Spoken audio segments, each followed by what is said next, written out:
कर चले हम फिदा जानो तन साथियों, अब तुम्हारे हवाले वतन साथियों, अब तुम्हारे हवाले वतन साथियों. असं विश्वासाने म्हणत स्वातंत्र्यासाठी सर्वस्वाचं समर्पण केलेली पिढी हळूहळू स्वराज्य पटलावरून अस्तांगत झाली.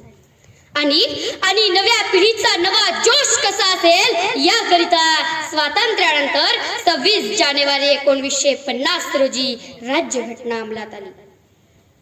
आजच्या दिनी माझे गुरुजन, माझ्या शाळेचे मुख्याध्यापक तसेच सर्व शिक्षक वृंद, माझे प्रथम दैवत, आद्य गुरु तथा मुख्य मार्गदर्शक माझे वडील आदरणीय भाऊरावजी घोणमोडे. नमस्कार मित्रांनो. नमस्कार. मी कुमारी सानू भाऊरावजी घोणमोडे, मुक्काम मचारणा, तालुका लाखनी, जिल्हा भंडारा येथील रहिवासी असून मी जिल्हा परिषद डिजिटल पब्लिक स्कूल खराशी इथे इयत्ता 5व्या वर्गात शिकणारी विद्यार्थिनी आहे. मित्रांनो, स्वातंत्र्यानंतर 26 जानेवारी 1950 रोजी राज्यघटना अंमलात आली. कारण स्वराज्यानंतर सुराज्याची स्वप्ने भारतीय जनता पाहू लागली. पंडित जवाहरलाल नेहरू, सरदार वल्लभभाई पटेल आणि लाला लजपत राय यांच्या नेतृत्वाखाली भारत सुखाने नांदेल असे दिसू लागले. पण हाय रे दैवा, स्वातंत्र्यानंतर कर्तव्यपूर्तीच्या समाधानाबरोबरच मनामनात स्वार्थ जागू लागला. सत्ता मिळवण्यासाठी पैशाचा स्वार्थ कडसाला पोहोचला. अहो प्रेतावरच्या टाळूवरचा लोणी खाण्यातच लोक धन्यता मानू लागले. गोरगरिबांना देऊ गेलेली मीठ भाकरी त्यांच्यापर्यंत पोहोचला. आणि अशातच भ्रष्टाचार नावाचा एक नवीन शिष्टाचार देशात सर्वसंमत झाला. आणि मग हा भ्रष्टाचार आपल्या बरोबर काळा पैसा नावाचा एक विषारी नाग घेऊन आला आणि हिंदुस्थानच्या स्वतंत्र हिंदुस्थानच्या ह्रासाला सुरुवात झाली. मित्रांनो, कोणतेही आदर्श नसलेली एक नवीन जात नव्या पिढीच्या रूपानं हिंदुस्थानात जन्माला आली. स्वार्थ त्यांचा धर्म आहे, भ्रष्टाचार ही त्यांची संस्कृती आहे, काळा पैसा हाच त्यांचा परमेश्वर आहे, सत्ता मिळवणे हेच त्यांचे अंतिम ध्येय आहे. आणि मित्र हो, स्वतंत्र भारताला लागलेली हीच खरी कीड आहे. आणि निवडणूक हा त्यातला वैध आणि सोपा मार्ग ठरला. सरकारी कचेऱ्या, न्यायालय, शिक्षण संस्था, विवाह संस्था, सामाजिक संस्था आणि वैद्यकीय क्षेत्र अशा सर्व क्षेत्रात स्वार्थ आणि भ्रष्टाचार हातात हात घालून वावरत आहे. सुज्ञ रसिक हो, या देशात श्रमाची प्रतिष्ठा न्यायला लागली. डॉक्टर बाबासाहेबांनी दिलेल्या घटनेत अहिंसा हा या देशाचा पाया होता.